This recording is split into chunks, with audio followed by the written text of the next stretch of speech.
Bismillahirrahmanirrahim. Assalamualaikum warahmatullahi wabarakatuh. Innal hamdalillah nahmaduhu wa nasta'inuhu wa nastaghfiruh wa na'udzu billahi min shururi anfusina wa min sayyiati a'malina. May yahdihillahu fala mudilla lahu wa may yudlil fala hadiya lahu. Asyhadu an la ilaha illallah wa asyhadu anna Muhammadan 'abduhu wa rasuluh. Rabbi shrah li sadri wa yassir li amri wahlul 'uqdatam min lisani yafqahu qawli. Amin ya rabbal alamin. Summa amma ba'd. Saya muliakan pengurusi, para imam, ahli jawatan kuasa Masjid Tunku Jaafar, para asatizah, tuan-tuan guru, hadirin, hadirat yang dirahmati Allah Subhanahu wa taala sekalian, apa khabar tuan-tuan? Baik, alhamdulillah. Alhamdulillah, pertama-tamanya marilah sama-sama kita merafakkan rasa syukur kita kepada Allah Azza wa Jalla yang telah mengurniakan kita ni rezeki, nikmat, dan yang paling utama dalam semua itu adalah agama yang telah dikurniakan kepada diri kita. Syukur kepada Allah Azza wa Jalla. Saya ni baru balik daripada office ni sebenarnya. Tu yang nampak pakai seluar tu. Lambik sikit keluar tadi jadi tawih ke sini. Tuan-tuan, syukur juga Allah Subhanahu Wa Taala mempertemukan kita pada malam ni. Jadi kita kini berada pada 16 Zulhijjah. Masuk je maghrib kita dah masuk 16 Zulhijjah. Jadi berakhirlah musim haji, tetapi tidak berakhir lagi bulan Zulhijjah, tak habis lagi. Jadi di dalam surah Al-Baqarah Allah Subhanahu Wa Taala cerita, fa idza qadaytum manasikakum fadhkurullaha ka dzikrikum aba'akum aw ashadda dzikra. Apabila kamu telah selesai manasik haji, maka ingatlah Allah seperti ingatlah Allah dengan ingatan seperti mana kamu ingat bapa-bapa kamu, ataupun lebih lagi. Habis ditunaikan haji, ingatlah Allah seperti mana kamu ingat bapa-bapa kamu, ataupun lebih lagi. Baik. Jadi di sini ulama faham dua benda lah. Ingat bapa ni macam mana? Sebahagian mereka mengatakan macam mana budak kecil tu, kan, budak kecil bila hidup dia dengan siapa? Kan, ayah, mak, ya, kan, hidup dia yang tu. Jadi macam mana budak kecil yang hidupnya sentiasa perlukan kepada ayah, mak. Orang yang baru selesai haji juga dia perlu ingat Allah lebih lagi daripada budak tu.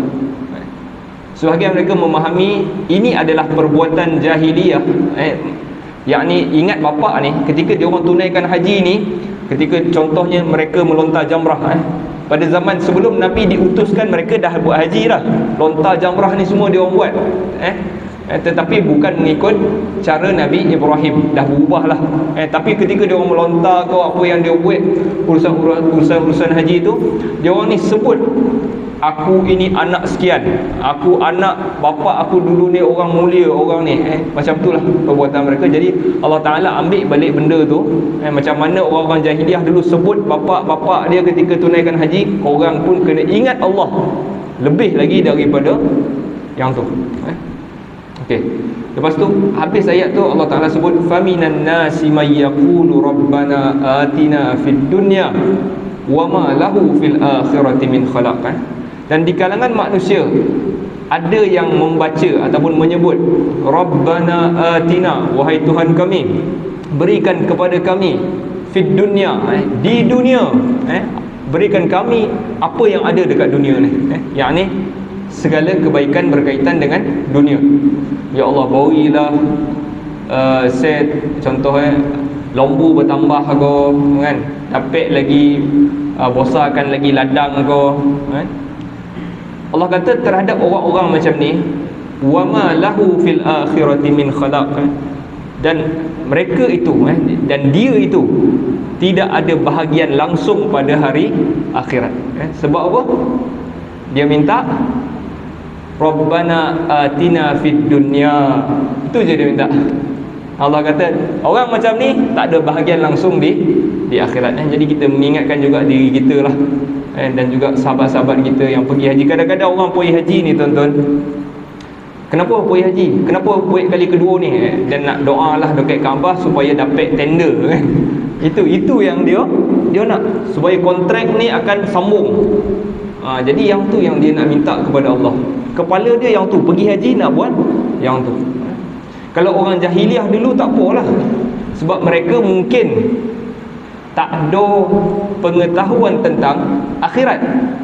Tapi orang Islam, apabila dia tahu tentang hari akhirat, tetapi otak dia hanya di sini sahaja, yang tu yang Allah Ta'ala, dia tu tak ada bahagian pun di akhirat. Betul, Allah sambung lagi, faminhum, dan di kalangan mereka, may yaqulu rabbana atina fid dunya hasanah wa fil akhirati hasanah wa qina azabannar. Dan di kalangan mereka yang mengatakan rabbana atina, wahai Tuhan kami, berikanlah kepada kami kebaikan di dunia, wa fil akhirah, dan juga di akhirat kebaikan, dan peliharalah kami daripada azab neraka. Yang ni Allah Ta'ala suka, sebab otak dia bukan dunia sahaja, dia nampak juga akhirat. Ulaika lahum nasibum mimma kasabu, mereka itu akan ada bahagian terhadap apa yang mereka kerjakan. Wallahu sari'ul hisab, dan Allah lah secepat-cepat orang yang menghitung. Tuan-tuan yang dirahmati Allah SWT sekalian, sedikit ingatan lah untuk kita. Sama juga, bukan orang di Mekah saja, kita juga. Kadang-kadang bila orang kata, ada orang jom siapa dia nak pergi Mekah kan, jadi siapa nak kirim doa, jadi dia kirim doa tu, semua tu kan, semua copet, kahwin, tak ada lah yang nak minta doakan Allah ampunkan saya, tak ada. Tak ada. Tak ada. Semuanya dunia. Allah Ta'ala boleh tak doa dunia? Boleh, tetapi bukan itu sahaja otak kita. Allah Ta'ala, Nabi SAW sebut dalam hadis yang diriwayatkan Al-Imam Tirmizi, man kanatid dunya hammuhu ja'alallahu faqrahu baina 'ainaihi. Sesiapa yang otak dia tu hanya tentang dunia sahaja, Allah akan jadikan kefakiran di antara dua mata dia. Yang tu yang kita, otak dia apa yang dapat tak cukup. Yang tu lah orang yang hanya memikirkan dunia. Tuan-tuan dan rahmati Allah SWT sekalian, jadi kita sambunglah kuliah kita dalam kitab Hisnul Muslim. Hisnul Muslim, doa-doa dan juga zikir-zikir Nabi SAW yang diamalkan seharian. Kalau tak silap 2 minggu lepas kita tak baca langsung kitab ni, sebab kita bincang pasal haji kan, kita bincang pasal korban kot, korban binatang korban, hukum korban dan sebagainya. Jadi kita sambung balik kita punya pengajian Hisnul Muslim ini. Kita berhenti sebulan lepas, sebelum daripada yang hari tu ni, sebelum daripada tu kita last baca di dalam bab mana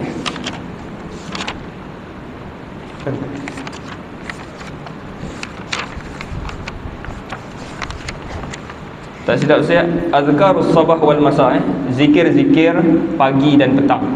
Jadi kita baru baca zikir yang pertama. Apa yang boleh kita baca pada waktu pagi dan petang? Yang pertama kita sebut hari tu, ingat tak apa dah? Tak ingat lah kan. Saya kalau tak tengok pun saya tak ingat dah. Iaitu adalah ayatul kursi. Bangkit pagi, apa yang boleh kita baca? Apa nak baca? Ayat kursi. Lepas solat subuh tu apa nak baca? Nombor 1 adalah ayat kursi. Jangan lupa, jangan tinggal ayat kursi. Kenapa? Kita ulang baliklah kenapa. Nabi SAW sebut, man qalaha hina yusbih, sesiapa yang membacanya ketika pagi, ujira minal jin hatta yumsi, dia akan dipelihara daripada jin sehingga ke petang, yakni sebelum maghrib. Baca pagi sampai petang dipelihara daripada jin.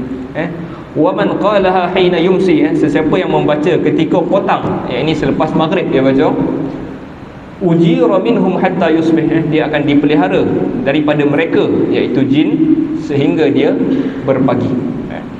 Yang tu hadis yang dikeluarkan oleh Al-Hakim di dalam Mustadraknya, dan juga disahihkan oleh Al-Albani. Jadi amalan itulah yang pertama sekali kita boleh amalkan, tuan-tuan. Kadang-kadang sikit-sikit kono jin, ni kono ada orang hantar ni kan. Orang tu kalau kita ni ada benteng Hisnul Muslim, nama kitab ni Hisnul, perisai, shield, perisai orang Muslim. Orang hantar pun tak kambut. Jadi kita baca lah, tuan-tuan. Baik, yang keduanya, zikir apa yang lagi kita boleh amalkan? Tuan-tuan boleh tengok dalam kitab ni, muka surat 55. Qul huwallahu ahad. Bismillahirrahmanirrahim. Qul huwallahu ahad, Allahus samad, lam yalid wa lam yulad wa lam yakul lahu kufuwan ahad. Baca berapa kali? 3 kali. Lepas itu sambung lagi, Bismillahirrahmanirrahim. Qul a'udzu birabbil falaq min syarri ma khalaq wa min syarri ghasiqin idza waqab wa min syarrin naffatsati fil 'uqad wa min syarri hasidin idza hasad. Berapa kali? 3 kali. Lepas itu bersambung lagi, Bismillahirrahmanirrahim. Qul a'udzu birabbin nas malikin nas ilahin nas min syarril waswasil khannas alladhi yuwaswisu fi sudurin nas minal jinnati wan nas. Okey, 3 kali. Okey, boleh baca 3 kali, 3 kali, 3 kali, ataupun baca semua sekali, ulang 3 kali pun boleh. Okey. Jadi yang ni, amalan ni diambil daripada mana? Diambil daripada hadis Nabi sallallahu alaihi wasallam.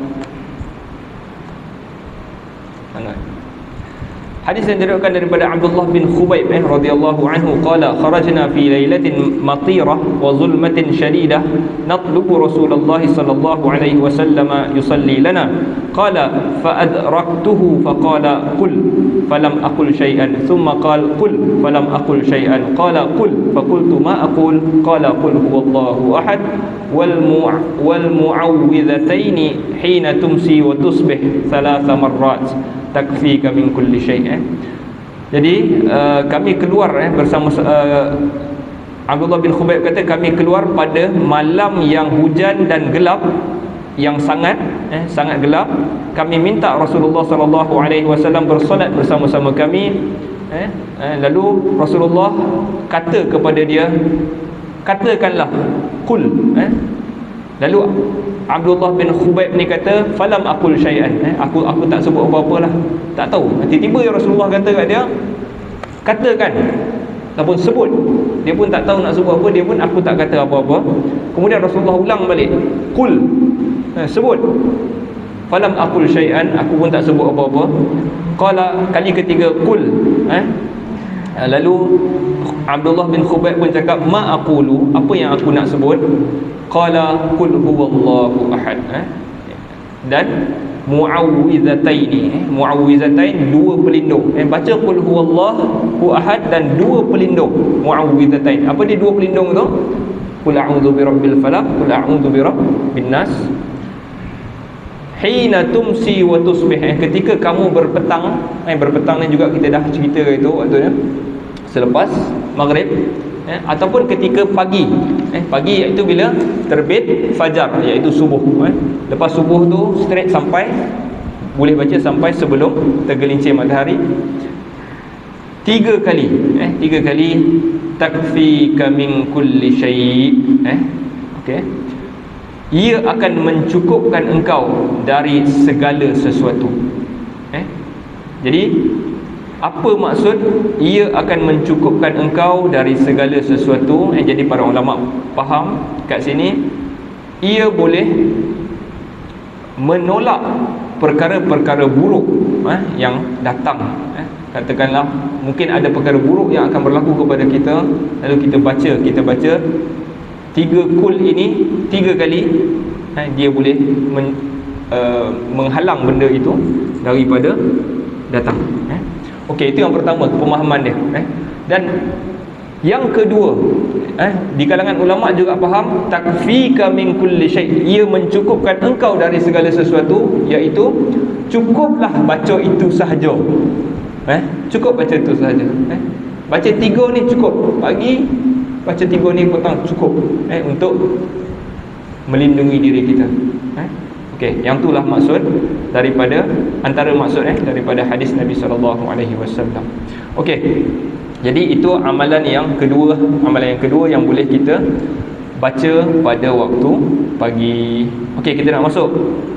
Jadi kita tak syarahlah maksud semua surah ni sebab kita dah pernah syarah dah. Qul huwallahu, qul a'udzu birabbil falaq, dan juga qul a'udzu birabbin nas pun kita pernah syarah. Jadi kita masuk terus kepada zikir yang ketiga. Zikir yang ketiga tu tulis apa tuan-tuan? Asbahna wa asbahal mulku lillah walhamdulillah la ilaha illallah wahdah la syarikalah lahul mulk wa lahul hamd wa huwa ala kulli syai'in qadir. Rabbi as'aluka khaira ma fi hadzal yawm wa khaira ma ba'dah wa a'udzu bika min syarri ma fi hadzal yawm wa syarri ma ba'dah. Rabbi a'udzu bika minal kasal wa su'il kibar. Rabbi a'udzu bika min 'adzabin finnar wa 'adzabin fil qabr. Okey. Yang tu antara zikir yang Nabi SAW baca. Kita tengok dulu makna dia. Asbahna, asbahna kita tengok.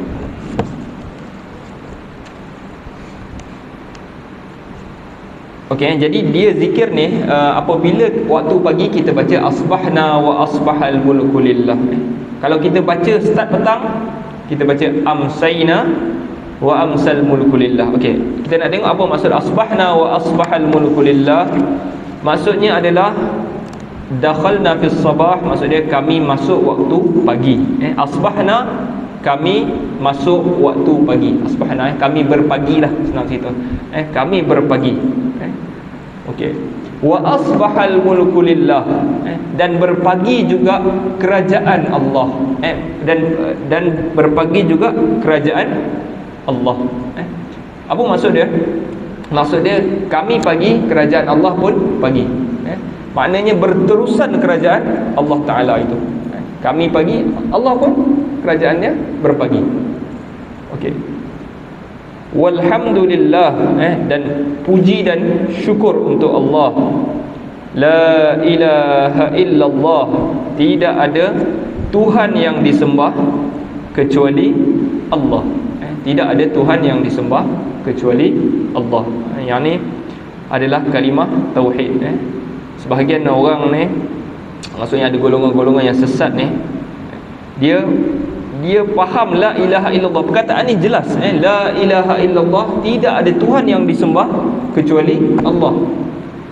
Tiba-tiba dia boleh faham tidak ada Tuhan yang kita sembah, semuanya Allah. Daripada perkataan tu, dia pun benda yang jelas macam ni pun dia boleh salah faham. Yang ni kalau kita sembah tokong ke, kita sembah apa, matahari ke, sebenarnya semua ni adalah Allah. Jadi fahaman ni ada, tuan-tuan. Fahaman ni ada. Dia berasal daripada fahaman Syiah, iaitu Nur Muhammad. Asalnya macam tu lah. Jadi asalnya semuanya adalah dia fahaman halaj. Yang ni apabila dia rasa yang ni wahdatul wujud, tuan-tuan. Wahdatul, nama dia wahdatul wujud. Dia rasa sebenarnya kita ini adalah percikan daripada gambar ataupun image Allah Azza wa Jalla. Kita ni adalah macam tu. Jadi yang tu adalah fahaman yang sesat. Sebab tu sampai apabila sebut la ilaha illallah, tidak ada Tuhan yang disembah melainkan Allah, dia boleh faham kita sembah apa pun sebenarnya dia adalah Allah. Yang ni juga sesat. Perkataan yang jelas macam ni pun boleh sesat. Dan ni kita jauhkan diri kita daripada fahaman-fahaman macam ni. Wahdah, esanya dia la syarikalah, tidak ada sekutu baginya. Lahul mulk, baginya kerajaan. Walahul hamd, dan baginya juga puji dan syukur. Wa huwa ala kulli syai'in qadir, dan dia di atas segala sesuatu berkuasa. Rabbi as'aluka khaira ma fi hadzal yawm, wahai Tuhan, aku minta kepada Engkau kebaikan apa yang ada pada hari ini, wa khaira ma ba'dah, dan kebaikan apa yang selepasnya. Jadi apabila kita minta kepada Allah Azza wa Jalla, Nabi SAW minta kepada Allah Azza wa Jalla, aku minta apa yang ada pada hari ini. Maksud dia apa? Dia minta al-khairat allati tahsulu fi hadzal yawm atau hadhihi al-lailah min khairatid dunya wal akhirah. Amma khairatid dunya fa hiya husulun ni'am. Jadi kita minta, bila kita sebut, kita minta kebaikan yang ada pada malam ini ataupun ada apa yang ada pada hari ini, yakni kebaikan dunia dan juga kebaikan akhirat. Kebaikan dunia itu apa? Kita dapat nikmat, kita dapat keamanan, kita dapat keselamatan daripada bencana dan juga benda-benda yang menakutkan. Yang tu kita minta. Dan kebaikan akhirat pula apa yang kita minta? Mendapat petunjuk untuk menghidupkan hari dan juga malam dengan salat dan juga tasbih dan membaca Al-Quran dan selain daripadanya. Alright. Jadi apabila kita sebut ya Allah aku minta kebaikan, kita kena ingat kita minta kebaikan dunia dan juga akhirat. Dunia ni macam saya sebutlah, dunia ni tidak lebih daripada beberapa perkara saja. Yakni keamanan. Man asbaha aminan fi sirbihi mu'afan fi jasadihi wa indahu qutu yaumih fa ka'annama hizat lahu dunya. Tiga benda ni sebenarnya, iaitu keamanan. Tak ada orang nak perang dengan kita kan, kita rasa aman kan. Duduk rumah tu tak ada siapa nak pergi ketuk pintu rumah kita, itu aman. Itu nikmat sebenarnya, nikmat yang paling besar, aman. Tak ada siapa kacau kita. Lepas tu badan sihat, Nabi kata badan sihat. Lepas tu ada bondo nak makan, tu je sebenarnya. Bukan harta-harta materialistik yang kita nampak tu, tak pun. Tiga bondo ni sebenarnya. Jadi apabila kita minta kebaikan, ya Allah aku minta benda-benda tu tadi.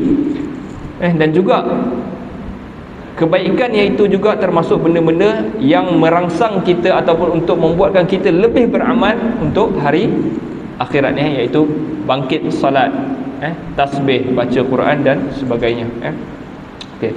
Wa khairu ma ba'dah, dan kebaikan apa yang selepas daripadanya, iaitu kebaikan hari selepas daripada hari ini. Kalau esok Allah Taala tentukan, Allah kata nak buat Allah nak bagi kebaikan kepada seseorang ataupun pada tempat ini, kita minta kita juga tergolong dalam orang itu. Wa khairu ma ba'dah.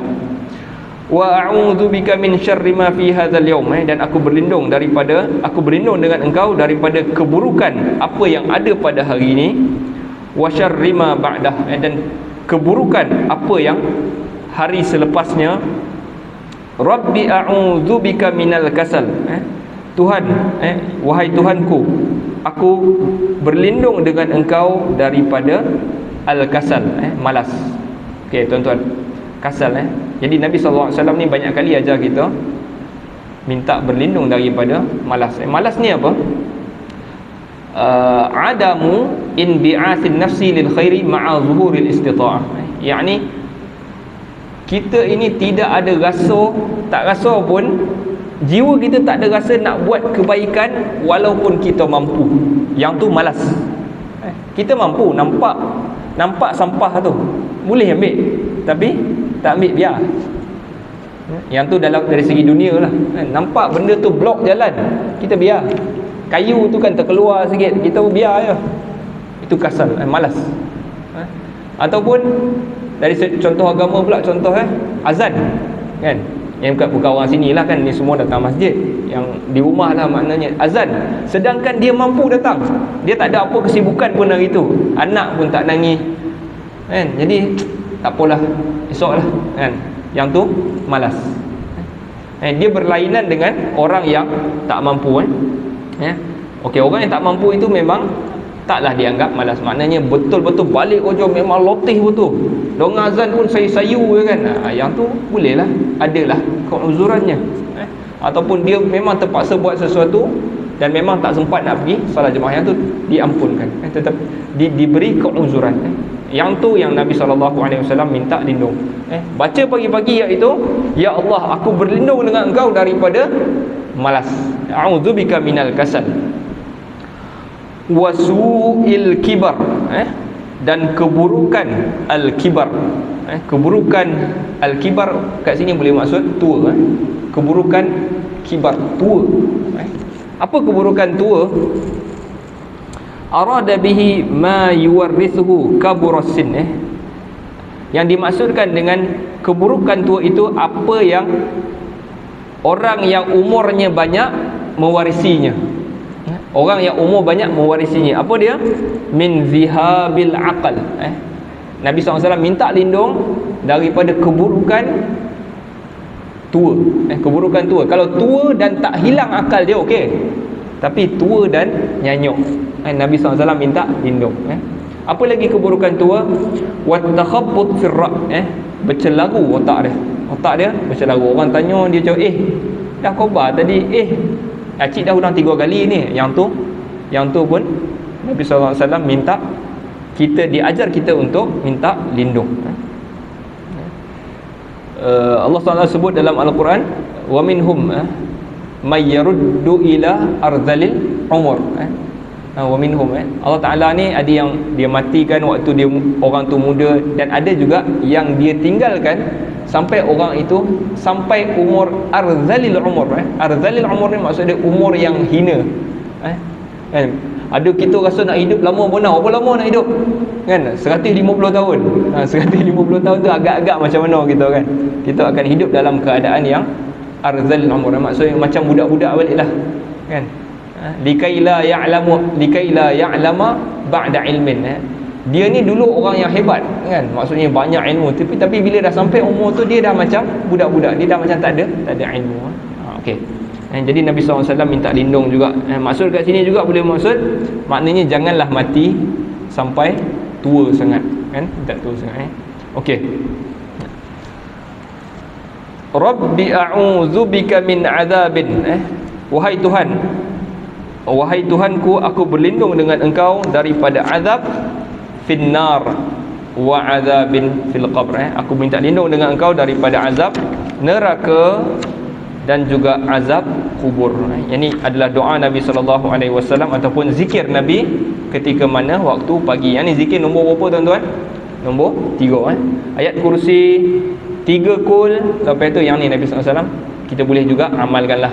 Asbahna wa asbahal mulk. Dan yang terakhir tadi apa dia? Rabbi a'udzubika min azabin finnar wa azabin fil qabr. Okey. Kenapa dia hanya mengkhaskan azab di neraka dan juga azab di dalam kubur? Di kalangan banyaknya azab-azab lain, tapi Nabi SAW hanya sebut 2 azab. Okey, untuk menunjukkan lisyidatihima, untuk menunjukkan dahsyatnya kedua-dua azab ini. Okey, wa 'azuma sya'nuhuma, dan besarnya perihal keduanya. Ammal qabru, kubur pula, fali annahu awwala manzilin min manazilil akhirah. Kubur pula adalah tempat yang pertama daripada tempat-tempat di akhirat. Jadi kita, kalau seorang itu mati, tempat yang pertama adalah tempat kubur. Itulah tempat dia yang pertama di alam akhirat. Okey. Fa inna man salima fihi salima fil jami'. Sesiapa yang selamat daripada azab kubur, maka pada padang mahsyar, pada seterusnya itu semuanya dia selamat. Jadi Nabi SAW minta lindung kalau dia selamat dekat kubur. Diajar kita untuk lindung. Kalau kita selamat di kubur, kita juga selamat di segala tempat sebelum pembicaraan. Dah sampai pembicaraan, dah sampai mizan, yang tu masuk neraka atau syurga lah. Wa amman nar, dan neraka pula, kenapa Nabi minta lindung? Fa inna azabaha syadid. Sesungguhnya azab neraka ni syadid. Okey. Allah Ta'ala ada cerita dalam Al-Quran. Maknanya nak cerita dahsyatnya azab neraka ni. Kalau kita tutup pintu tu, pintu neraka, pintulah kita kata tutup pintu, ada angin sikit kan. Okey, angin tu, kalau angin tu panas kita panggil nafhah. Tapi kalau angin tu sejuk kita panggil lafhah. Okey, angin sejuk, kalau kita tu angin sejuk kan, ada angin sejuk kita panggil lafhah. Okey, apabila ditutup pintu neraka dan ada nafhah, terbalik, nafhah tu sejuk, lafhah tu panas. Ada angin sejuk sahaja dan terkena orang tu, maksud neraka yang begitu panas tutup tu, tapi angin tu angin yang sejuk, bukan angin yang panas lagi, terkena seseorang, dan seseorang itu rasa dia tak pernah diazab sedahsyat itu. Jadi jangan anggap neraka ni tak apa, kau jap je, kita orang Islam last masuk syurga. Jangan tuan-tuan. Orang yang terkena angin tu pun rasa macam dia tak pernah kena azab, angin tu je. Okey, fa inna azabaha kana gharama. Okey, lepas tu penulisnya tulis ya Rabbi sallim, wahai Tuhan, selamatkan. Okey. Okey, itu adalah zikir yang ketiga, asbahna wa asbahal mulku lillah. Alright. Okey, kita masuk zikir yang keempat. Zikir yang keempat yang boleh kita amalkan pada waktu pagi adalah Allahumma bika asbahna. Ya Allah. Tak apa. Allahumma bika asbahna wa bika amsayna wa bika nahya wa bika namut wa ilaikan nusyur. Tiga ni. Allahumma bika asbahna, ya Allah, dengan engkau kami berpagi. Yang ni mungkin ada dihazafkan sikit. Boleh jadi maksud dia dengan nikmat engkau kami berpagi. Boleh juga maksud macam tu. Ataupun ya Allah, dengan izin engkau kami berpagi.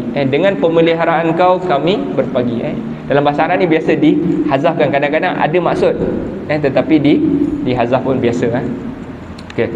Wa bika amsayna, dan dengan engkau kami berpetang. Jadi boleh dipahami dengan nikmat engkau kami berpetang.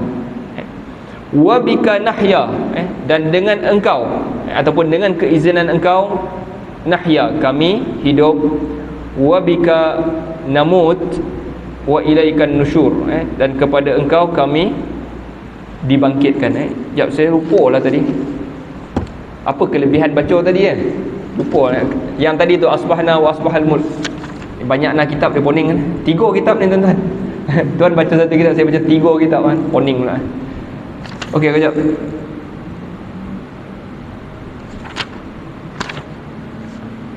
Okey, tak ada kelebihan. Syarima ba'daha rabbi a'udzubika min kasalah. Okey, tak ada. Yang ni bukan yang tadi tu bukan maksudnya ada kelebihan, dia hanya diriwayatkan bahawa Nabi SAW baca yang tu. Okey. Kita masuk yang keempat ni. Okey, saya dah terjemahkan tadi. Okey, ia berasal daripada hadis Nabi SAW yang diriwayatkan oleh Al-Imam Al-Bukhari di dalam Adabul Mufrad. Imam Bukhari ni ada banyak kitab. Jangan Imam Bukhari je mesti sahih Bukhari, tak mesti. Kadang-kadang Imam Bukhari diriwayatkan dalam Adabul Mufrad. Okey. Okey, yang ni pun tidak ada kan Nabi Asbah. Ini juga riwayat daripada Abu Hurairah bahawa Nabi SAW baca yang tu. Apabila dia berpagi, dia baca Allahumma bika asbahna wa bika amsayna wa bika nahya wa bika namut wa ilaikan nusyur.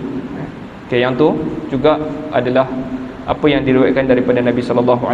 Dan yang terakhir sebelum kita masuk Isyak ni, yang boleh kita amalkan juga zikir yang kelima adalah dalam buku tu, Allahumma anta rabbi la ilaha illa anta khalaqtani wa ana abduka wa ana ala ahdika wa wa'dika mastata' a'udzu bika min syarri ma sana't abu'u laka bi ni'matika alayya wa abu'u bi dhanbi faghfirli fa innahu la yaghfirudz dzunuba illa ant. Okey, yang ni dipanggil apa tuan-tuan? Dipanggil Sayyidul Istighfar, tuan-tuan. Sayyidul Istighfar. Yang ni berasal daripada hadis yang diriwayatkan Al-Imam Al-Bukhari di dalam sahihnya daripada Shaddad bin Aus radhiyallahu anhu anin Nabi sallallahu alaihi wasallam qala Sayyidul Istighfar ay yaqul, penghulu segala istighfar seseorang itu membaca Allahumma anta rabbi la ilaha illa anta khalaqtani wa ana abduka wa ana ala ahdika wa wa'dika mastata'. Okey, kita tengok makna dia kejap, baru kita tengok dia punya fadilat di hujung tu. Apa maksud dia? Allahumma anta rabbi, ya Allah, engkaulah Tuhan aku. Rabbi, Rabb datang Rabb boleh membawa mana? Banyak maksud. Rabb, Tuan. Kalau kita ini hamba, Tuan kita adalah Rabb.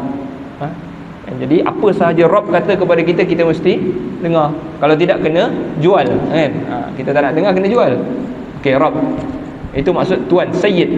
Boleh juga maksud mutasarrif, dia yang uruskan segala urusan kita.